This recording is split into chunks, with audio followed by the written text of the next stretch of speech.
buenas noches, amigos de Efecto Mundial. Este día lo dedicaremos al análisis del desarme nuclear. Es un tema que ha estado con nosotros pues quizá en los últimos 50 años y que ha ido y venido a lo largo de la historia reciente del mundo como un tema extraordinariamente peligroso, posteriormente después del fin de la Guerra Fría como algo que se ha ido atemperando, pero es importante que sepamos qué está pasando en ese frente a nivel mundial dada la peligrosidad destructiva de estas armas.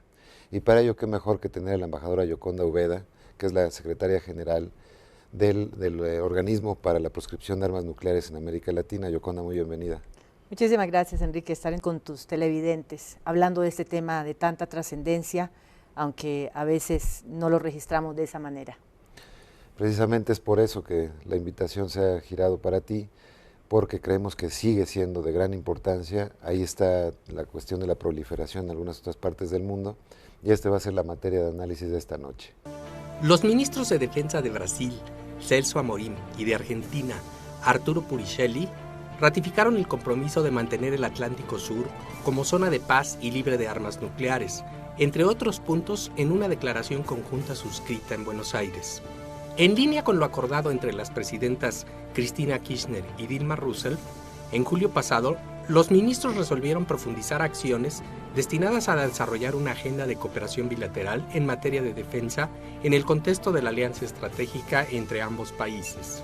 En ese marco, identificaron áreas de interés mutuo, como el mantenimiento del Atlántico Sur como zona de paz y cooperación y libre de armas nucleares.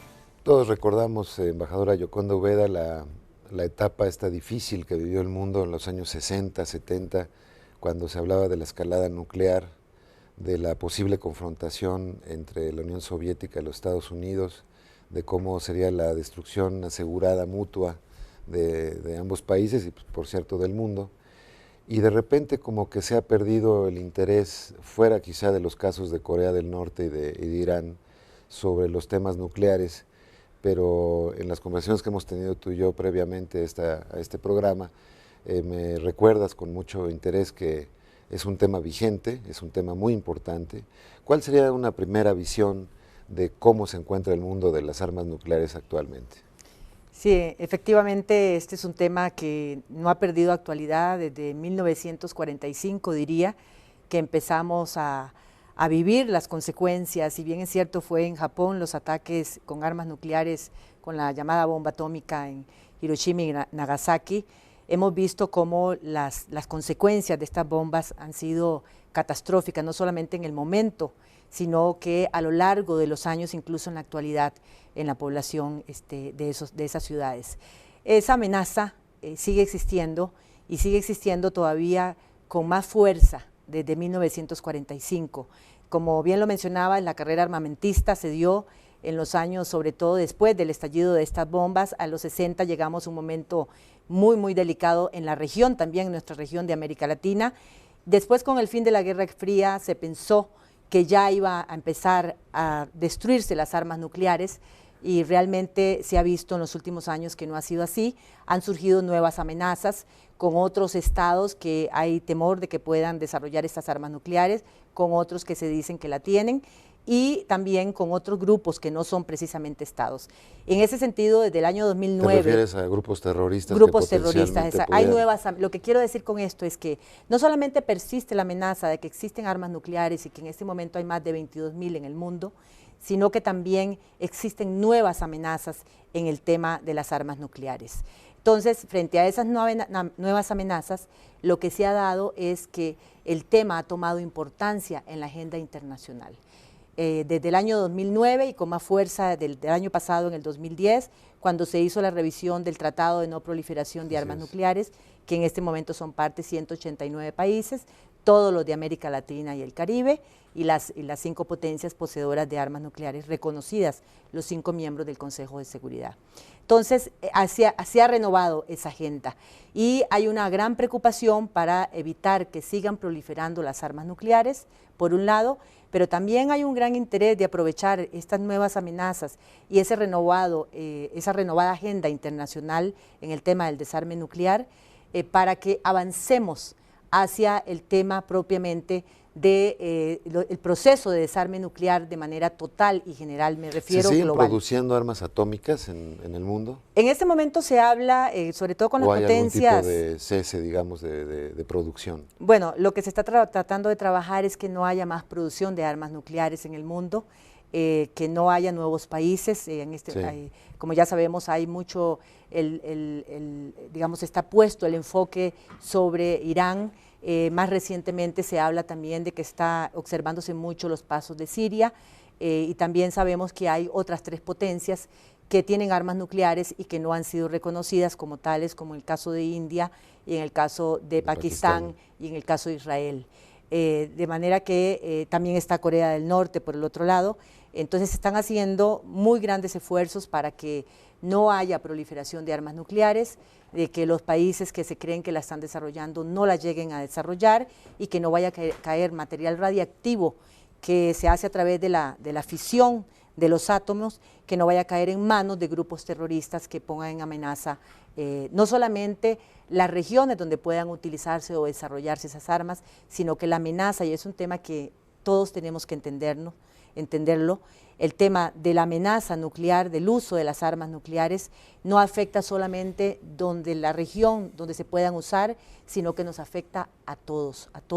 Los efectos son tan grandes. Las armas nucleares hoy tienen un efecto de destrucción mucho más grande que en la época de Hiroshima y Nagasaki. Sí, la liberación de radiaciones por parte de las armas nucleares prácticamente daría un poco igual en dónde se detonen, porque a nivel atmosférico tendríamos un problema muy serio. Exacto. Recientemente se ha visto con el caso de Fukushima en Japón, sí. que no es un caso de armas nucleares, sino de reactores nucleares, que la misma, al liberarse la energía radiactiva, los vientos, y esto fue registrado por el organismo que tiene a cargo hacer que entre en vigencia el Tratado de Prohibición Completa de Ensayos Nucleares. Hace poco que estuve en Viena me mostraban cómo la secuencia de las imágenes iban mostrando que con los vientos llegaron incluso, ya muy diluido, ¿verdad?, pero los niveles de radiación hasta California, Canadá, sí, y depende de donde el viento se esté moviendo, podía eso redireccionarse. Entonces pensemos que en una explosión de un arma nuclear, esta liberación de energía va a ser con mucha más fuerza, va a llegar con mucha más digamos, presencia de cesio y de yodo a otras poblaciones que no necesariamente pertenezcan a la región donde están las armas nucleares. En la jerga del desarme se habla básicamente de como dos grandes ejes. Uno es la proliferación vertical, que le llaman, que es que aquellos que ya tienen armas nucleares produzcan más armas, caso de Estados Unidos, Rusia, los países nucleares tradicionales, Gran Bretaña, Francia, y también la proliferación horizontal, que le llaman de que el club nuclear no se amplíe, digamos, de los tradicionales 5 que tenían la bomba atómica desde los años 50, digamos, lo que era China, Rusia, Unión Soviética en aquella época, Francia, Gran Bretaña, Estados Unidos, se ha ido ampliando, y de hecho con alguna lentitud, porque son 60, 70 años desde entonces, y la verdad es que el club nuclear no se ha expandido tanto. Hablabas tú de Pakistán, de la India, de Israel. Sudáfrica tuvo en su momento la bomba atómica y por razones individuales decidieron abolirla. Cerca estuvieron Brasil y Argentina también de producirla y nunca se hizo. De manera tal que, digamos, fuera de estos nubarrones que observamos como Irán, como mismo Corea del Norte, que pues parece que tienen pruebas ya fehacientes de su presencia con armas nucleares, el club nuclear no se ha expandido excesivamente, digamos, o estamos en una situación peligrosa. ¿Cómo lo ves? Bueno, en realidad depende de donde uno esté ubicado.